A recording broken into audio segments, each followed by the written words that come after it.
Hi guys, in today's video we're going to be talking about the second derivative. The second derivative of a function is found by taking the derivative of the first derivative function. It is a derivative of a derivative. The second derivative can be understood to be the rate of change of the slope of a function.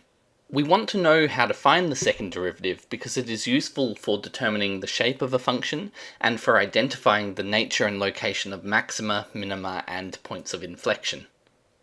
To see what we mean by the second derivative, let's look at these four different graphs. In the first two on the left, the curve is always heading upwards. At no point does the graph ever head down. What this means, of course, is that everywhere in both of these two graphs on the left, the first derivative is greater than 0. Okay, we have a positive slope at every point on those graphs. And in the second one, we've got the opposite. The first derivative is less than 0. We've got a negative slope everywhere on those graphs. But obviously in each of these two, there are differences. Here, the slope starts high and progressively gets lower towards 0.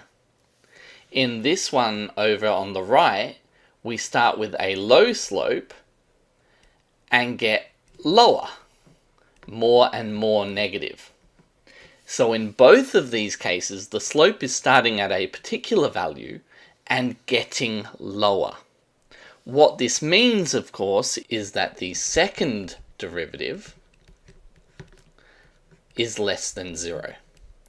The slope is getting smaller. Either it's starting in a positive value and getting less, or in the second case, it's starting already at a negative value and getting even more negative. So what we're looking at with the second derivative is not the slope itself as we are with the first derivative, it's how the slope is changing. Is the slope getting higher or lower? In those first two cases on the top, it's getting lower. In these other two though, we start at a particular slope and we get higher and higher and higher. And in the other one, we start at a very negative slope and it gets less negative, so it's actually getting higher and higher towards 0. So in both of those cases, the second derivative would be greater than 0. A positive second derivative means that the slope of the function increases with increasing x. A negative second derivative will mean that the slope gets lower. Concavity is a word that we apply to the shape of functions and it connects directly to the second derivative. Concave down is used to describe when the function curves downwards.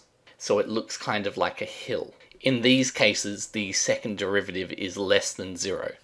In comparison, concave up causes the slope of the line to curve upwards, and it often looks like kind of a skate ramp look in a function.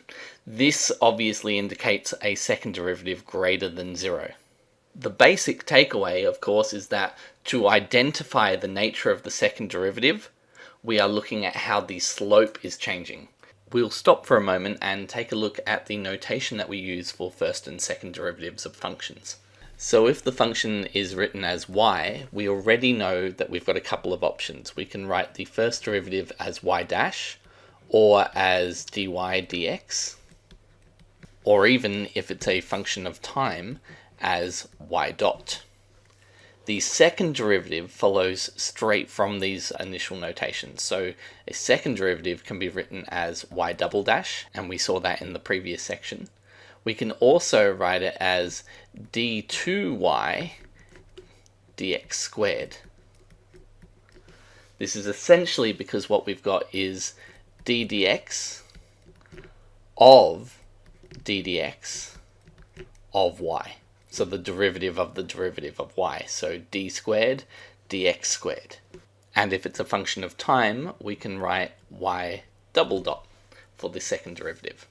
If our function is written though as f of x, then we could write our first derivative as f dash x and our second derivative as f double dash of x, or we could write our first derivative as d dx of f of x, and our second derivative would then be d squared dx squared of f of x. To end, we'll quickly take a look again at the idea of motion in one direction.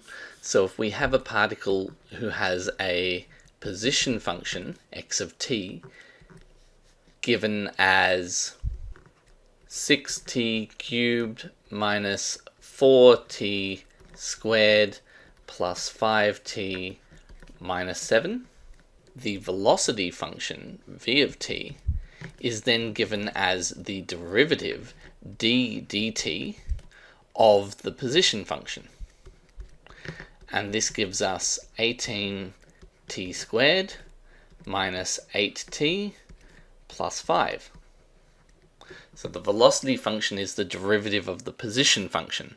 And this makes sense because the velocity, how fast you're traveling, is how quickly your position is changing. So velocity is the rate of change of position. But we also know that the acceleration function, a of t, can be found by taking the derivative, d dt, of the velocity function. But since the velocity function is already the derivative of the position function, this means that acceleration is the derivative of the derivative of position, or d2 dt squared of position.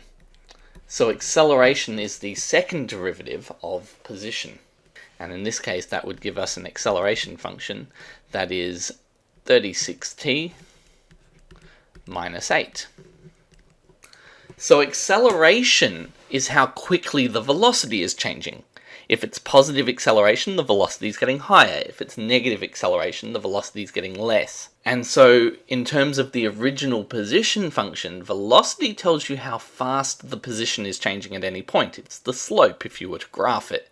But the acceleration tells you how the change in your position is itself going to change over time.